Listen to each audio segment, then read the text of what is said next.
19 years ago, I moved to the Whitsunday area because I love coral reef and tropical diving.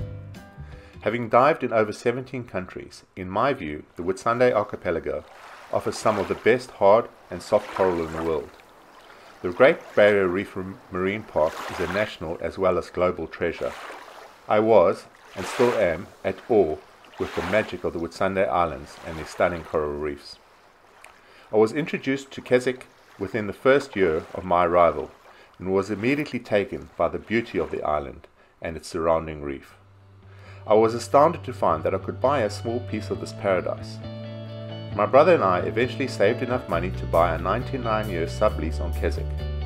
In order to cover some of the costs, we started up an Airbnb frequented by adventurous travelers from all over the world. Their reviews were outstanding, earning us platinum status on Airbnb.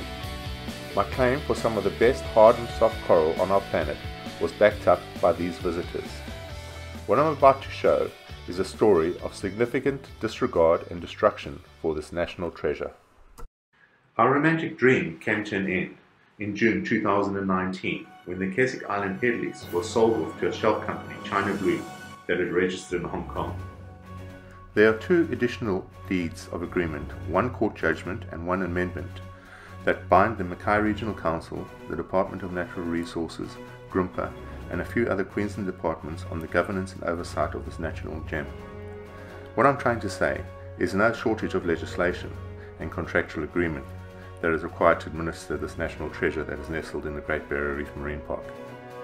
It just appears that China Blue have no regard for what they have signed up for, and the Queensland Government do not have the will or ability to administer these agreements. When China Bloom took over the lease, they immediately fenced off the aerodrome and stopped any commercial or private planes from landing there. They also stopped access to the only access point for boats on the island, that being the barge ramp built in 2012 adjacent to the runway. China Bloom decided to build a new access point for island residents. A new boat ramp and access road was hastily constructed. No environmental impact study was done, no engineering drawings undertaken, and no application submitted. In fact, the first access road that was constructed to the new illegal ramp was set below the high water mark, and topsoil from another illegal construction was used as backfill on this road, as well as old tyres and irrigation pipes. As you can see, a substantial part of the road was washed away with the first high tides, leaving devastation on the coral reef just adjacent to this area. There was no cleanup to the new construction, and a new road was constructed to the associated new boat ramp, again with no approvals, no engineering and no impact studies. The new boat ramp was constructed out of second-hand slabs of concrete merely dumped on the shoreline. At this point, some concerned residents reported this to the Department of Sciences in March 2020. In September 2020, they were informed that the department had done an inspection.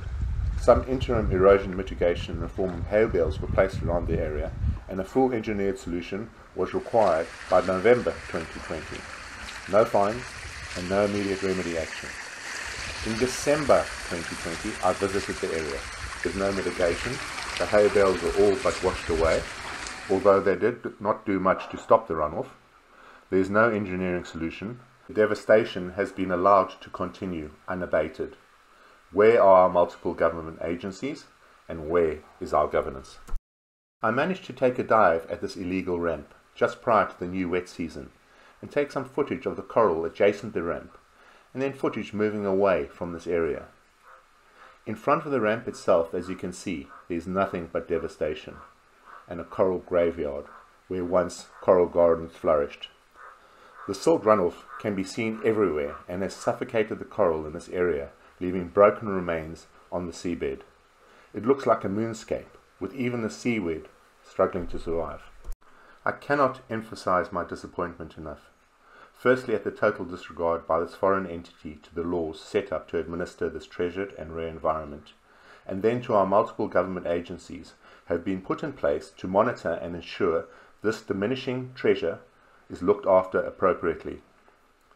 As I swam further from this destruction and silt inundation, I start to note some coral trying to recover. About 150 meters away, I see a large brain coral structure struggling to survive.